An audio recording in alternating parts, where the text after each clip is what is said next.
All right, we are in the Cybertruck studios. We are headed back to the service center. If you haven't checked out the previous video of the Cant Rail Recall, please check it out. But that's the reason why we are going back to the service center. The new Cant rails are much worse as far as alignment is concerned. So we're going to have them take a look at it. Also, the camera housing on the front windshield, it's fogging up, and it started doing it like immediately the day after and the evening after, the following day. So I just want to have them take a look. Lately, that camera housing hasn't fogged up, but I think it's just because the temperatures overnight hasn't been too cold the last day or two. But yeah, immediately after I got the truck back from service, yeah, it fogged up. But yeah, so just wanted to mention something that just added to the frustration. I was supposed to bring the truck back on a Friday. I was communicating through the text in the app and couldn't. And I just informed them that I wasn't going to be able to make it on Friday, and I'll just bring it in on Saturday. And the response was, okay. So Saturday comes and I bring it in, and come to find out that service center is now closed on Saturday. And I'm like, wait, didn't we have a conversation over text? Like I was gonna come bring it in on Saturday. I could have been informed then and said, they should have said like, hey, don't bring it in because we're closed. But instead, the response was, okay, which implies that they're open. But I don't know, that this is the type of service I'm experiencing. And those new to the channel may be wondering like, why do you keep, subjecting yourself to that service center, or keep going to that service center if I'm having bad experiences with it? So there's several reasons why, and I've mentioned it in previous videos, but number one, the location is convenient for me. It's on the way to work, and it's the closest location to me. Number two, I've been going to that location ever since my first Tesla. They actually moved from one city to another, and I've been going to that location even before they moved into this new location. Throughout the years, I've actually met a few people, not only in sales, but also in the service department. And most of them actually moved on to either a different location or a different company. We still keep in touch and stuff, but I want this location to do better. That's why I keep going back. And whenever I do have a bad experience, not only do I document it and share on this channel, but I also notify management to the best of my abilities, because sometimes I don't know their contact information. The best I could do is just ask around. So that's what I did this time around. I've emailed the service manager and just shared my most recent experience. Now, this isn't the first time this kind of thing happened. It actually happened often with my Model X. Actually, both Model X's, it had many issues, and on top of the many issues, I would get the car back in worse condition than how I left it with them. Oh my God. Man, y'all forgot to put the cover.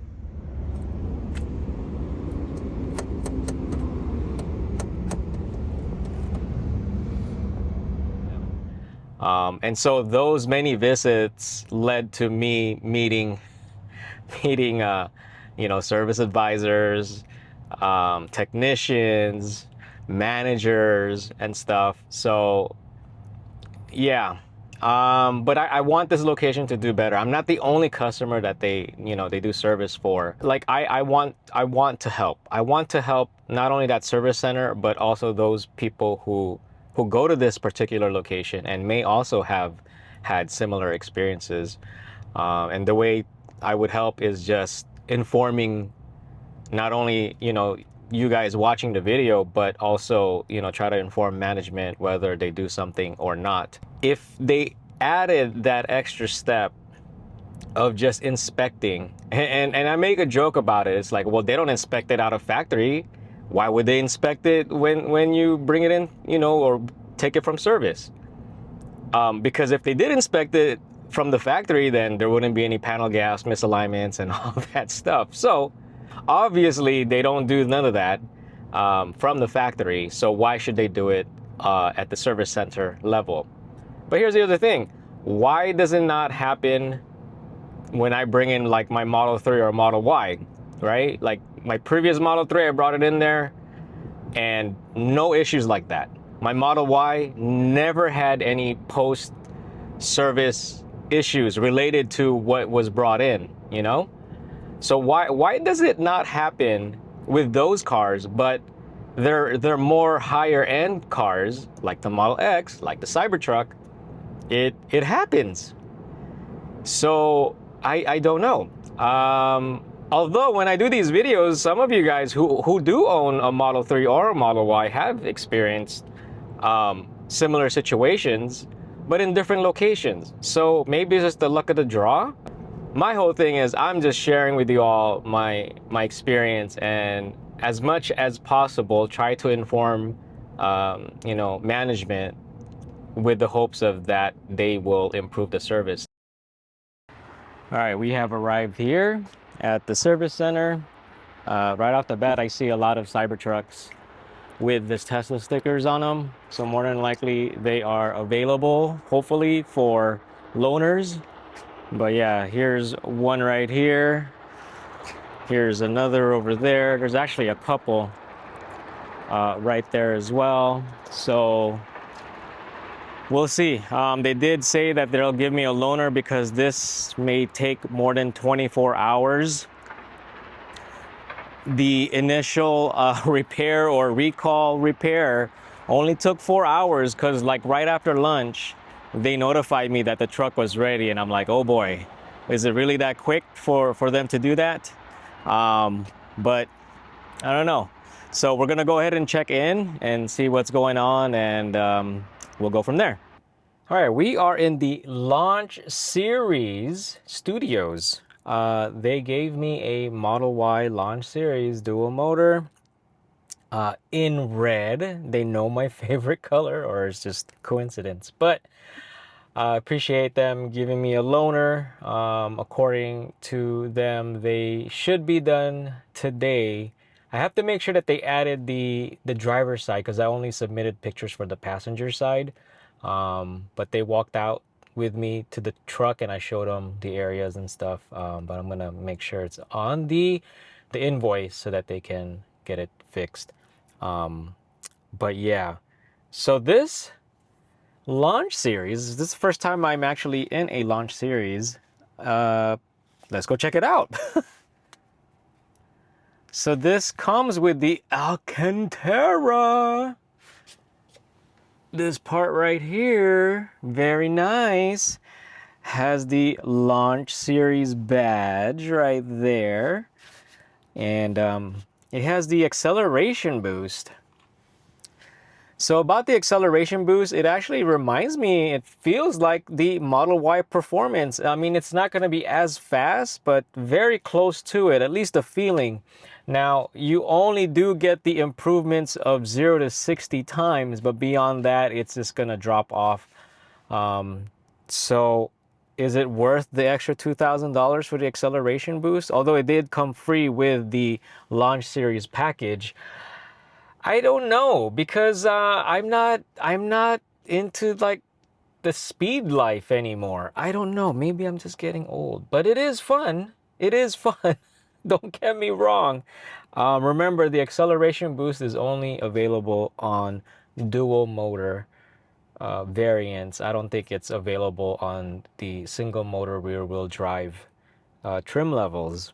But I mean, this is just like my Juniper, except the added stuff, the added badging and you know, acceleration boost and the badge of the, like, in the rear. But other than that, everything is the same. There is my dual motor right there, and here is the launch series in red. So yeah, this has the badge in the rear. The dual motor is on the left side instead of the right, and you have the launch series badging in the rear also. Man, I do like the red color.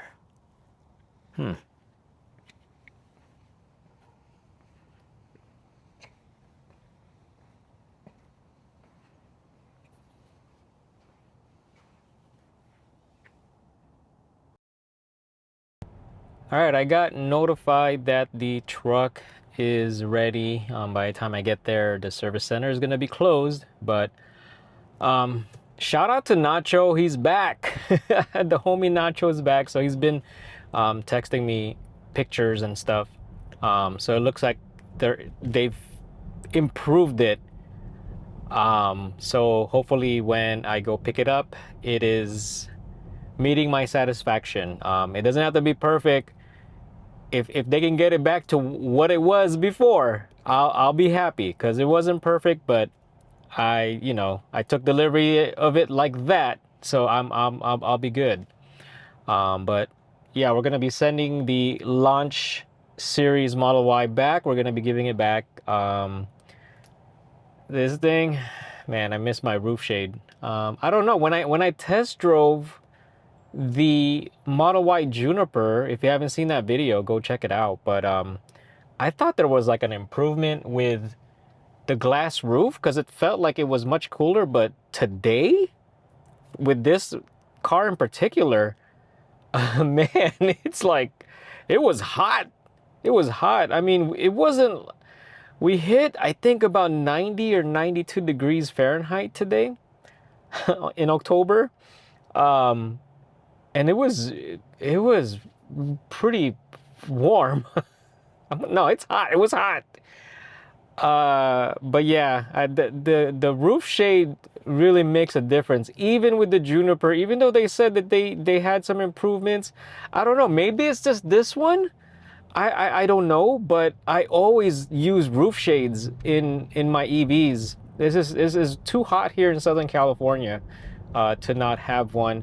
I have reviewed a couple of roof shades, one from the previous Model Y and one for the Juniper. So I'll put those videos in the video description if you want to go and check those out. But yeah, other than that, acceleration boost is pretty fun. It's not as fast as the performance, but here's the thing. You get the comfort suspension, the more comfortable suspension. Now, I haven't driven the Juniper Performance. They're starting to do deliveries of those, so hopefully I can do a demo drive on that one. I am a bit curious of how that frequency adjusting suspension in the Performance, if it even has it, because Performance has a tighter suspension.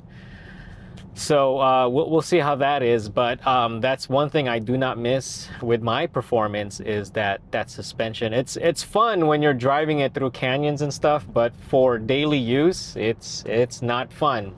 It's not that comfy. But yeah, so we're headed over there to get it back. Hopefully everything is all good, and hopefully I can give you some good news, and we're gonna go over the invoice. I mean, there's really not much to go over with the invoice. It's just pretty much adjusting both driver and passenger side. And actually, I'm curious what they did with the cameras, the camera housing. Did they clean it again? But we'll see. I don't know. But I think there's people that posted on Facebook that Tesla is charging like $65 to $80 if they're gonna charge you. That's expensive, and I think it's a design flaw for that, because all Teslas have that camera housing in the front. Why is the Cybertruck the only one affected by that fogginess? Well, unless it is an issue, but with my Juniper and previous Model Y, our Model X's, never had that issue.